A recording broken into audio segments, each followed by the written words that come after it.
সিন্ডিকেটের মাধ্যমে যেটা র মেটেরিয়ালস এখানে কেনা হতো সেটা আমি আসার পরেও দেখেছি যে সিন্ডিকেট চলছে। মনে করেন একটা র মেটেরিয়ালস দাম 100 টাকা, তাই না?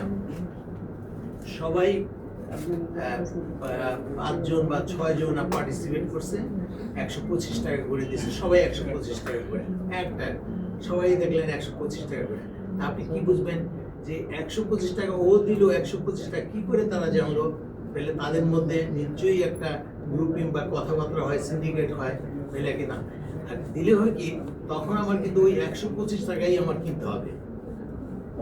এখন আমি বলছি না, আমার ওই যে আগে মুষ্টিমেয় লোক শুধু সবসময় পার্টিসিপেট করতো, আমি ওপেন করে দিয়েছি, এনিবডি ক্যান পার্টিসিপেট। আমাদের ক্রাইটেরিয়া আমরা মেনটেন করবো, আমরা কোয়ালিটি মেনটেন করবো, সার্টিফিকেট অ্যানালাইসিসের উপর দরকার হলে ফ্যাক্টরি ভিজিট করবো এবং এইটার ম্যাটেরিয়ালসগুলোর টেস্ট দেখবো ক্রাইটেরিয়া মিট করে কিনা, আর সবাই পার্টিসিপেট করতে পারবে। এটা ভেঙে দেওয়ার জন্য নিজেদের মধ্যে একটা কম্পিটিশন চলে আসে। ওই মনে করেন সাতটাই, তখন ওরা দেখলো যে তো ব্যবসা আমার পেতে হবে, তো ব্যবসা পেতে হলে কি করতে হবে?